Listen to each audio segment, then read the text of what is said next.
Good afternoon everyone. आज हम class 8 का एसएसटी का एक सैम्पल पेपर सॉल्व करने वाले हैं। सैम्पल पेपर 2 सॉल्व करेंगे। हमने प्रीवियस वीडियो में देखा था सैम्पल पेपर 1 सॉल्व करा था, जिसके अंदर आपका चैप्टर 7 भी इंक्लूड था। स्टार्ट करते हैं आज के सैम्पल पेपर से। आपको पता है आपका क्वेश्चन पेपर 40 मार्क्स का है, 90 मिनट्स का पेपर है। स्टार्ट करते हैं। यहाँ पे कुछ जनरल इंस्ट्रक्शंस दे रखे हैं, मतलब 5 सेक्शंस है आपके। आपको पता है पहला सेक्शन एमसीक्यू का होता है, देन दूसरा सेक्शन आपका 2 मार्क्स का और शॉर्ट आंसर क्वेश्चंस। तो तीसरा सेक्शन आपका लॉन्ग आंसर होगा, जिसके अंदर 2 ही क्वेश्चन होंगे, 5 मार्क्स के होंगे। फिर आपके पास केस बेस्ड क्वेश्चन आएंगे, 2 क्वेश्चन होंगे 4 मार्क्स के। देन मैप वर्क होगा 2 मार्क्स का। स्टार्ट करते हैं सेक्शन ए के एमसीक्यू बेस्ड क्वेश्चन से। फर्स्ट क्वेश्चन है, identify the weapon used by Shivaji to kill Afzal Khan. Shivaji ने हमें वेपन बताना है, शिवाजी ने यूज करा था अफजल खान को किल करने के लिए। तो कौन सा था ये याद रखो, बहुत इंपॉर्टेंट है। कौन सा था वो? यहाँ पे आपको इमेज भी दे रखी है, इजी समझ जाओगे। वाघनख था। Option C is the correct option. अच्छा, एक और चीज आ सकती है, जैसे कि यहाँ पे मेन था कि इससे अफजल खान और शिवाजी ये सभी कहाँ मिले थे, दोनों कहाँ मेट हुए थे, कौन से फोर्ट के पास मेट हुए थे। फोर्ट का नेम भी पूछ सकते हैं वो। तो कौन सा फोर्ट था वो? प्रतापगढ़ फोर्ट। ठीक है, उस किले के बारे के नाम के मतलब नाम भी जान के रखना अच्छे से। ठीक है, तो यहाँ पे option number C is the correct option, वागनक। सेकंड क्वेश्चन है, Shivaji was crown at the fort of dash in 1674। ये भी बहुत इंपॉर्टेंट क्वेश्चन है कि शिवाजी जो थे, क्राउन मतलब शिवाजी को राजा कब बनाया गया था, कौन से किले में बनाया गया था 1674 में। या तो डेट भी पूछ सकते हैं, या किला पूछ सकते हैं, या राजा का नाम पूछ सकते हैं। तो कौन सा फोर्ट है वो? रायगढ़ फोर्ट है। आपके एनसीईआरटी के फर्स्ट पेज में इमेज दे रखी है, उसमें लिखा है। ठीक है, तो यहाँ पे रायगढ़ फोर्ट आ जाएगा आपका। ठीक है, उसके बाद क्वेश्चन नंबर 3 है, विच मराठा क्वीन लेड आर्मीज। यहाँ पे जैसे कि बहुत से ऑप्शन दे रखे हैं, अहिल्याबाई होलकर, ताराबाई, जीजाबाई, रानी लक्ष्मी, सभी ने मतलब आर्मीज लड़ाई थी। अब इनमें से मराठा क्वीन कौन सी थी जिन्होंने अपने हस्बैंड की डेथ के बाद भी आर्मीज को क्रिएट करके लड़ाइयाँ करी थी? तो वो थी ताराबाई। ठीक है, एक और चीज़ इन्फॉर्मेशन, जैसे कि शिवाजी कौन से क्लैन से थे, ये भी याद होना चाहिए, भोसले क्लैन से थे। ऐसी ताराबाई भी शिवाजी की तरह से भोसले क्लैन में थी। ठीक है, ये भी क्वेश्चन आ सकता है कि जो भोसले क्लैन का जो फैमिली का एक जो पूरा हिस्ट्री है, कौन से पत्थर पे लिखा गया है, कौन से आपके मॉन्यूमेंट पे लिखा गया है, कौन सा टेम्पल पे, सॉरी कौन सा टेम्पल पे लिखा गया है। तो वो बृहदेश्वर टेम्पल पे लिखा गया है। ये भी इंपॉर्टेंट क्वेश्चन है, इसे अच्छे से लर्न कर लेना आप। बृहदेश्वर टेम्पल पे भोसले फैमिली की पूरी हिस्ट्री लिखी हुई है, ये भी आ सकता है। ठीक है, तो ताराबाई भोसले क्लैन की ही थी। तो ताराबाई ऐसी मराठा क्वीन है जिन्होंने आर्मीज को लड़ाया, आर्मीज को लीड करा था आफ्टर हर हस्बैंड्स डेथ। ठीक है, अच्छा एक और बात ये भी आ सकता है कि ताराबाई ने अपना एम्पायर कहाँ पे एक्सपेंड करा था? नॉर्थवर्ड। कहाँ पे उन्होंने अपना एम्पायर एक्सपेंड करा था? नॉर्थ में एक्सपेंड करा था। ठीक है, तो ऐसे हमारे यहाँ पे ऑप्शन नंबर बी करेक्ट हो जाएगा, ताराबाई। क्वेश्चन 4 पे मूव होते हैं। How many seats are there in the Lok Sabha. Lok Sabha में कितनी सीटें होती हैं? ऑप्शन है 543, 534, 435 या 453। ये भी बहुत इंपॉर्टेंट क्वेश्चन है, कितनी सीट्स होती हैं? So option number A is the correct option, 543। Question 5 पे मूव होते हैं। What is the role of election commission. Election commission का रोल क्या होता है? तो इलेक्शन कमीशन तो इलेक्शन को कमिट करता है। अब ऑप्शंस देखते हैं यहाँ पे। क्रिएट लॉज फॉर इलेक्शन, जो कि लॉज क्रिएट करता है इलेक्शंस के लिए। Choose political candidates, conduct free and fair elections, represent India in UN election. So देखो यहाँ पे रोल पूछ रहे हैं इलेक्शन कमीशन का, जो इलेक्शन को कमिट करता है। ठीक है, अगर यहाँ पे अगर ऑप्शंस देखें तो उनमें से ऑप्शन, सो यहाँ पे इलेक्शन कमीशन का रोल क्या होता है कि वो इलेक्शंस को कंडक्ट करते हैं फ्री और फेयरली। तो यहाँ पे ऑप्शन नंबर सी करेक्ट हो जाएगा, conduct free and fair elections. Option C is the correct option. Question 6 पे मूव होते हैं।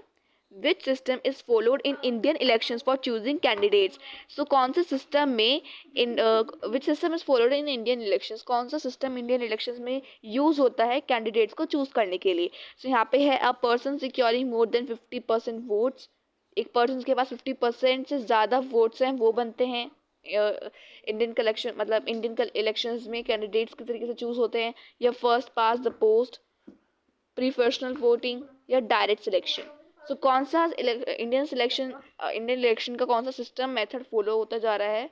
यहाँ पे अगर हम देखें तो ऑप्शन नंबर बी करेक्ट होगा, फर्स्ट पास द पोस्ट। या इसकी जगह ऑप्शन आ सकता है प्रोपोर्शनल वाला भी, कि प्रोपोर्शनल से वोटिंग होती है, ठीक है। यहाँ पे option number B is the correct option. Question 7 पे मूव होते हैं। क्वेश्चन 7 है, in which year did India lower the minimum age for voting from 21 to 18। कौन से ईयर में इंडिया ने जो वोटिंग एज था 21 से 18 कर दिया था। तो हमारी बुक में डेट्स गिवन है, तो कौन सी डेट थी वो, तो वो एज थी 1989, बट यहाँ पे 1988 गिवन है। यहाँ पे मिस प्रिंटिंग भी हो सकती है, इसको हम 1989 लेंगे। So option number B is the correct option, 1989, ठीक है। क्वेश्चन नंबर 8 पे मूव होते हैं। Which of the following is not a factor of production. इनमें से कौन सा फैक्टर है, सॉरी इनमें से कौन से ऑप्शंस में से फैक्टर प्रोडक्शन का कोई फैक्टर नहीं है। Land, labour, money, entrepreneurship. Land भी है, लेबर भी है, इंटरप्रेन्योरशिप भी है, बट मनी नहीं है, ठीक है। तो यहाँ पे money is the correct option, वो फैक्टर नहीं है प्रोडक्शन का, ठीक है।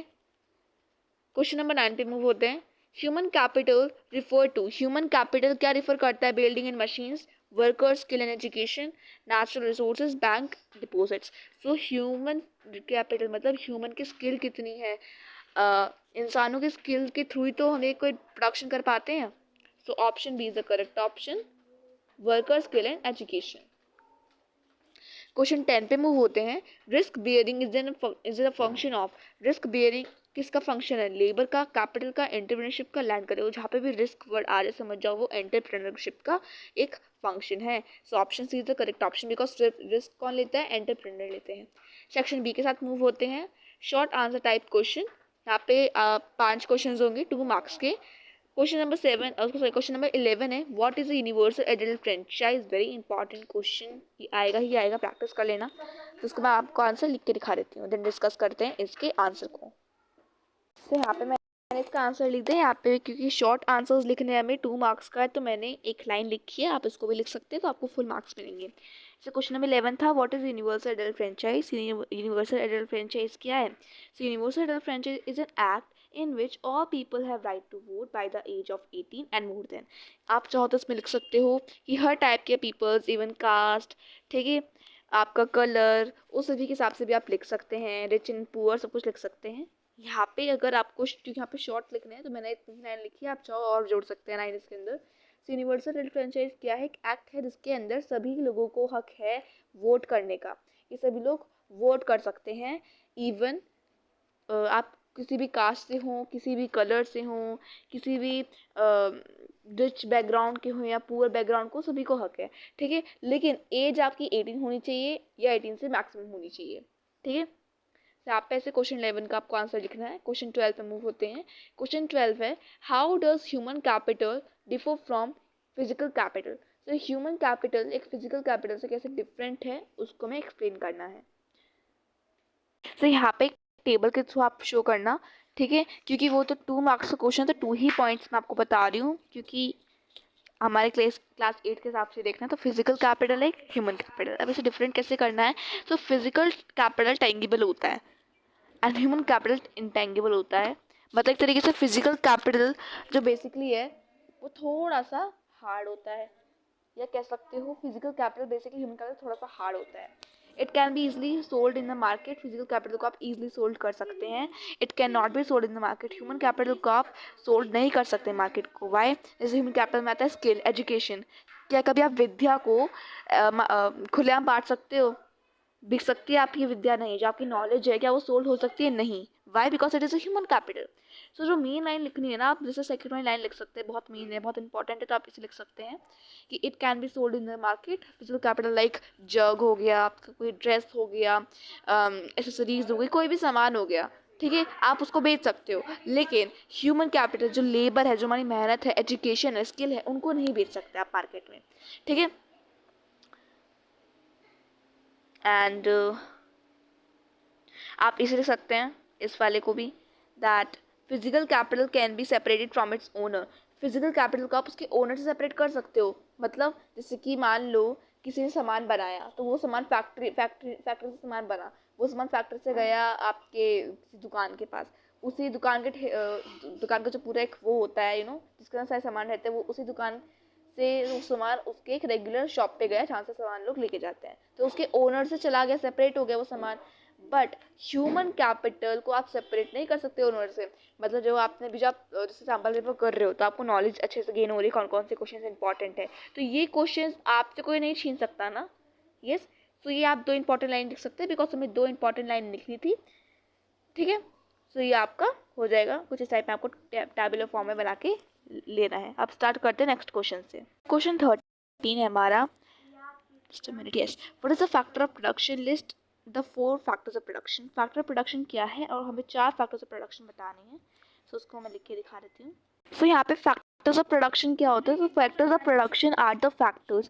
फैक्टर्स ऑफ प्रोडक्शन एक फैक्टर्स हैं, ये वो फैक्टर्स हैं जिनके थ्रू कोई बिजनेस स्टार्ट कर सकता है, कोई बिजनेस स्टार्ट कोई कर सकता है, ठीक है, with the help of money. Money important है, बट यहाँ पे जैसे मैंने ब्रैकेट में लिखा है कि money is not a factor production. आप कहीं कंफ्यूज ना हो जाए, आप चाहे एग्जाम में लिख सकते हैं साथ में कि मनी फैक्टर प्रोडक्शन में नहीं आता है, बट उसके through he factors of production भी गेन होते हैं, हमारे पास आते हैं, बस एक्सेप्ट एंटरप्रेन्योरशिप, ठीक है। अब यहाँ पे हमसे पूछा जाता है हमें 4 फैक्टर्स ही बताने प्रोडक्शन के। सो मैंने यहाँ पे 4 फैक्टर्स ऑफ प्रोडक्शन बताए हैं। इससे पहला आता है हमारा land, labour, capital and entrepreneurship. तो आप चाहो तो माइंड मैप भी बना सकते हो उसका फैक्टर्स ऑफ प्रोडक्शन का, या चाहो पॉइंट वाइज भी इसे एक्सप्लेन कर सकते हो 1-2 वर्ड्स के साथ। तो हमारा क्वेश्चन नंबर 13 हो जाता है सॉल्व। क्वेश्चन नंबर 14 में एक और भी है, सॉल्व करेंगे इसे एक साथ। तो पहले 14 क्वेश्चन देख लेते हैं। क्वेश्चन 14 है, हु वर मराठास। मराठास कौन थे, एंड साथ में और में है, when was Chhatrapati Shivaji born, and what were the names of his father and mother. ये भी बहुत इंपॉर्टेंट क्वेश्चंस है, दोनों ही इंपॉर्टेंट क्वेश्चंस हैं।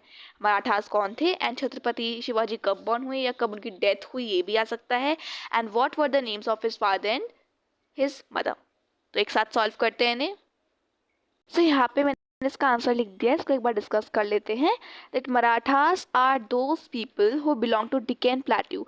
मराठा वो लोग होते हैं जो कि डिकैन प्लेट्यू से बिलोंग करते हैं, मेनली प्रेजेंट डे महाराष्ट्र के साइड में, ठीक है, जो कि मराठी बोलते हैं। और इनका रिच कल्चर था, ट्रेडिशन थे, कस्टम्स थे, इंडियन हिस्ट्री में इनका बहुत ज़्यादा नाम रहा है, ठीक है। आप चाहो उसमें एग्जाम्पल लिख सकते हो एक फेमस रूलर का, शिवाजी का ही लिख सकते हैं आप, ठीक है। तो ये क्वेश्चन था 13। अब इसके साथ में और में भी था कि हमें छत्रपति शिवाजी कब पैदा होते हैं बताना है, और उनके फादर एंड मदर का नेम बताना है, तो इसको भी लिखते हैं। यहाँ से लिखना स्टार्ट करना, मैं आपको यहीं से सेंटेंस बना के दिखा देती हूँ। तो यहाँ पे आप लिखना, जो मैं हाईलाइट कर रही हूँ पहले, छत्रपति शिवाजी वॉज, यहाँ पे आप लिखना was, Chhatrapati Shivaji was born in 1630 में वो बॉर्न हुए थे। इसके बाद पहला क्वेश्चन सेंटेंस खत्म। उसके बाद आप लिखेंगे the names of his the name of his father, यहीं पे आप कोमा लिख के करना, the name of his father and his mother, the name of his father and his mother. यहाँ पे आप लिखेंगे Shivaji was born in 1630 and the name of his father and his mother was Jijabai and Shahaji. ये H है, ठीक है। उसके बाद क्वेश्चन नंबर 15 है हमारा, what are the facilitators of human capital. Human capital के फैसिलिटेटर्स कौन होते हैं, जो फैसिलिटेट करते हैं ह्यूमन कैपिटल के फैसिलिटेटर्स कौन होते हैं, तो इसको लिखते हैं। यहाँ पे फैसिलिटेटर्स ऑफ ह्यूमन कैपिटल कौन हुए, तो ये facilitators of human capital basically क्या होता है कि एक मेन चीज़ है जिसके थ्रू ह्यूमन की स्किल, एजुकेशन और नॉलेज वगैरह बूस्ट अप होती है, गेन उनको मिलता है, सब कुछ ज़्यादा मिलता है, ठीक है। तो फैसिलिटेटर्स ह्यूमन कैपिटल वो चीज़ हो गई हैं जिसके through human skill, education, knowledge etcetera, primary education आ जाता है, सब कुछ चीज़ें आ जाती हैं जिसके थ्रू बूस्ट होते हैं, ठीक है, और उनकी ह्यूमन लेबर इंक्रीज होती है, ह्यूमन कैपिटल इंक्रीज होता है। अब सेक्शन सी पे आते हैं, यहाँ पे लॉन्ग आंसर क्वेश्चंस हैं, ठीक है, सेक्शन सी। तो जैसे 16 क्वेश्चन है हमारा, right about military administration of Marathas. हमें मिलिट्री एडमिनिस्ट्रेशन मराठास के बारे में लिखना है कि कैसे उनका मिलिट्री एडमिनिस्ट्रेशन था, बहुत इंपॉर्टेंट क्वेश्चन है, अच्छा भी क्वेश्चन है। क्वेश्चन 17 भी देख लेते हैं। Voters turnout has been declining in some urban areas of India. What could be the reason of this trend? And what steps can be taken to encourage more people to vote. तो steps भी लिखने हैं हमें। तो पहले question number 16 का answer देखते हैं। आंसर आप कुछ इस टाइप में लिखेंगे। ओके, तो मराठा स्टेट अपॉइंटेड हिंदूज, जो मराठा का स्टेट था वो हिंदू को अपॉइंट करते थे अपने काउंसिल्स में, ठीक है, on high post and made Marathi as an official language instead of Persian. उन्होंने अपनी लैंग्वेज को भी मराठी बनाई। उनका इतना स्ट्रॉन्ग कह सकते हैं आप, उनका स्ट्रॉन्ग एम्बिशन था, ठीक है, उन्होंने खुद से चीज़ें करी, ठीक है। ऐसे आप साथ में जोड़ सकते हैं कि शिवाजी ने अपने कॉइन्स पे भी अपना नाम लिखवाया था, ठीक है। सब कुछ चीज़ें आप ऐड कर सकते हैं। They prepare the own state craft dictionary that is Raja Vyakaran Kosh for official use के लिए उन्होंने अपने खुद की क्राफ्ट डिक्शनरी क्रिएट करी। The Maratha administration can be studied under 3 heads, central administration, revenue administration, military administration. हमसे मिलिट्री एडमिनिस्ट्रेशन के बारे में बेसिकली पूछा गया था, तो आप उसके अंदर जोड़ सकते हैं मिलिट्री एडमिनिस्ट्रेशन के अंदर अष्टप्रधाना जोड़ सकते हैं आप, किनकी एक काउंसिल थी 8 मिनिस्टर्स की, बहुत फेमस थी, ठीक है। एंड आप साथ में उनकी टैक्सेस के बारे में जोड़ सकते हैं रेवेन्यू एडमिनिस्ट्रेशन के साथ, इनको थोड़ा ऐड करके।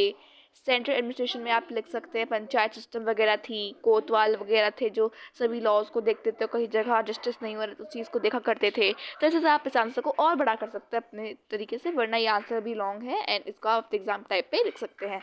मूव करते हैं नेक्स्ट क्वेश्चन की तरफ। सो आप बेसिकली कैसे लिख सकते हैं, reason for declining urban vote turn out include voter apathy, migration and lack of local candidate connection.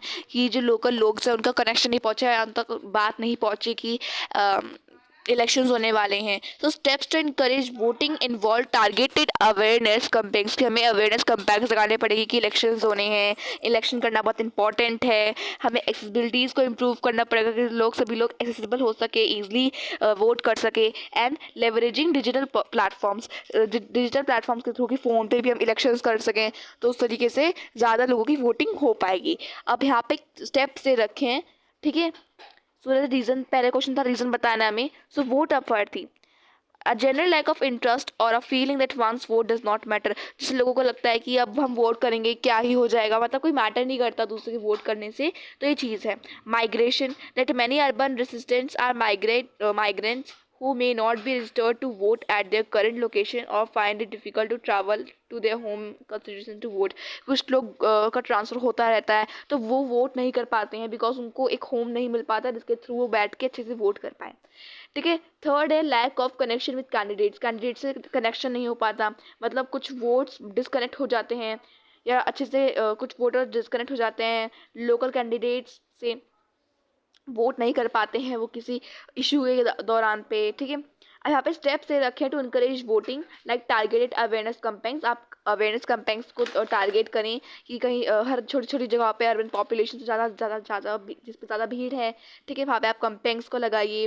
जिससे कि पॉसिबली सोशल मीडिया हो जाता है या लोकल इवेंट्स डिजिटली भी आप लगा सकते हैं। सोशल मीडिया से कितनी तेज़ आपको पता है अफवाहें फैलती हैं, उसके थ्रू भी आप कर सकते हैं। आप एक्सेसिबिलिटीज़ को इम्प्रूव करें, लाइक मोर पोलिंग स्टेशन, ज़्यादा पोल स्टेशन और इसके थ्रू लोग ज़्यादा वर्क प्लेसेस पे भी ईजिली वोट कर पाएँ एंड रजिस्ट्रेशन प्रोसेस है वो भी ईजिली हो पाए। लेवरेजिंग डिजिटल प्लेटफॉर्म्स, आप डिजिटल प्लेटफॉर्म्स को ज़्यादा लगाने के लिए रखें बिकॉज टेक्नोलॉजी आप आता है, टेक्नोलॉजी को पता है बहुत ज़्यादा चल रही है, तो टेक्नोलॉजी का यूज़ करके वोटर की एजुकेशन और रजिस्ट्रेशन भी अच्छे से हो सके इस वजह से। तो ये कुछ आंसर्स है, इस टाइप में आप इसे लिख सकते हैं। मूव करते हैं नेक्स्ट क्वेश्चन पे। तो ये हमारा हो गया था section C long answer questions. आप सेक्शन डी पे मूव होते हैं केस बेस्ड क्वेश्चंस पे, ठीक है। तो हमारा section D case based question है, 2 क्वेश्चंस होंगे 4 मार्क्स के। क्वेश्चन 18 है observe the picture and answer the questions given below. हमें ऑब्जर्व करना है इस पिक्चर को और आंसर करने हैं। First identify the picture and name the machine. हमें आइडेंटिफाई करना है इस पिक्चर को, नेम करना है मशीन को। तो कौन सी मशीन है ये, VVPAT, ठीक है। आप पूरे इसकी फुल फॉर्म कमेंट सेक्शन में बताएंगे, इसके थ्रू आपके एग्जाम की प्रैक्टिस हो सके। तो यहाँ पे आप फुल फॉर्म लिखेंगे, वैसे साथ में फुल फॉर्म लिखेंगे, बट यहाँ पे मैं शॉर्ट फॉर्म लिख रही हूँ बिकॉज आप पूरे फुल फॉर्म कमेंट सेक्शन में बताएंगे। VVPAT की बहुत इंपॉर्टेंट है, इसकी फुल फॉर्म भी आ सकते हैं फिल इन द ब्लैंक्स में। सेकेंड है what are the advantages of the EVM over paper ballots. ये जो पेपर बैलॉट्स आपको दे रखा है, EVM का क्या एडवांटेज होता है, इसको 2 मार्क्स में बताया जा रहा है। और थर्ड है हमारा right the use of VVPAT, इसका यूज बताना है। तो इसका हम आंसर लिखते हैं। आप इसका आंसर लिख सकते हैं एडवांटेजेस ऑफ ईवीएम क्या होता है कि एक तो टाइम को रिड्यूस करता है बिकॉज ये टेक्नोलॉजी है, ठीक है। उसके बाद accuracy and prevention of invalid voters, जो इनवैलिड वोटर्स है उनका नाम देखना कि इनवैलिड वोटर है, इसका आईडी वाईडी चाहिए होती है इनवैलिड वोटर्स के लिए, सब कुछ होता है। बिकॉज यहाँ पे हमसे छोटी छोटी 2 क्वेश्चन 2 मार्क्स का, तो आप पॉइंट्स मत लिखना है वाले, मैंने एक्स्ट्रा के लिए जोड़ दिए थे, या आप जो मेन पॉइंट हैं इनको आप नोट कर सकते हैं। नेक्स्ट है कोस्ट इफेक्टिव, आप इजीली उस पर क्लिक करके अपना वोट दे सकते हैं।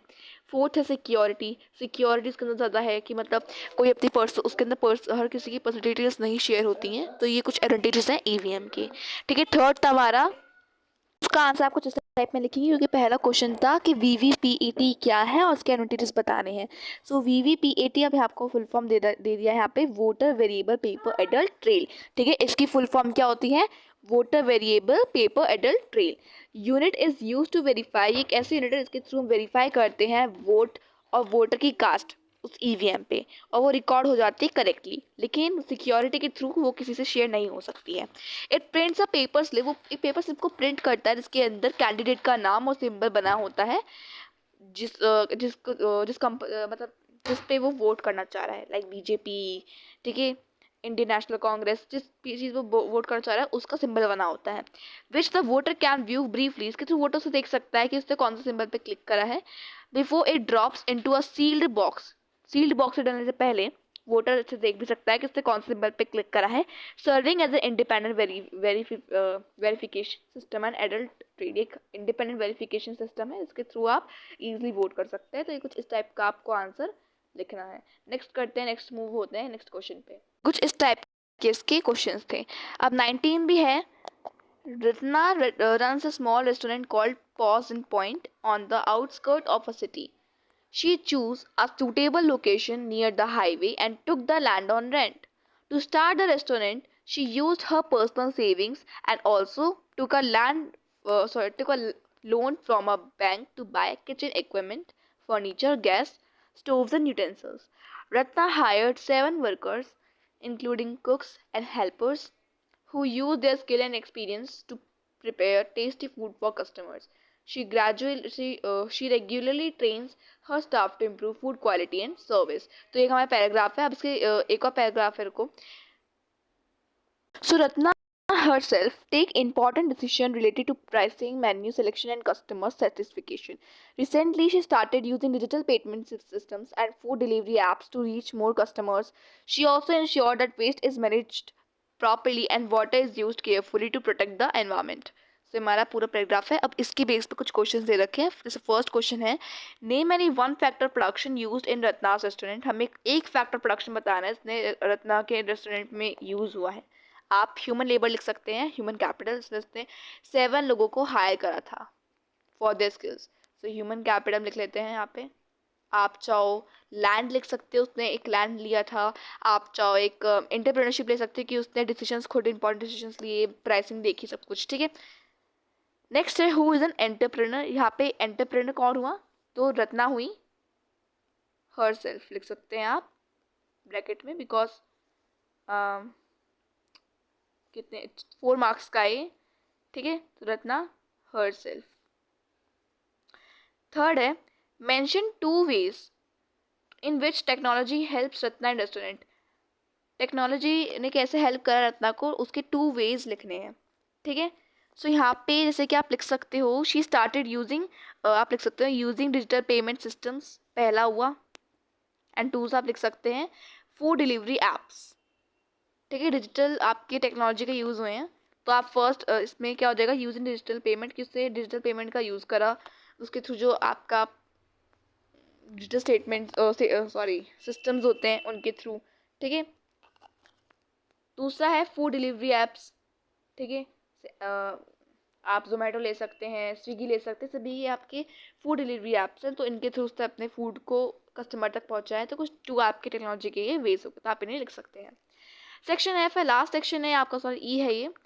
मैप वर्क है 2 मार्क्स का। 20th है, on the map of Indian identify the following states. Following state को आइडेंटिफाई करना है। इसी के अंदर मैंने आपको आंसर दे दिया है। पहले ऑप्शन देखते हैं। रायगढ़ बहुत इंपॉर्टेंट है चैप्टर 3 में से। पुणे भी बहुत इंपॉर्टेंट है, एंड सिंधुदुर्ग। तो रायगढ़ देखो हमेशा याद रखो, महाराष्ट्र की आपके जो मराठा एम्पायर था वो डिकैन प्लेटू में था। मोस्टली मराठा एम्पायर महाराष्ट्र का साइड आप ले सकते हैं। इतना आपका जो ये साइड जो हाईलाइट कर रही है आपका पूरा मराठा एम्पायर था।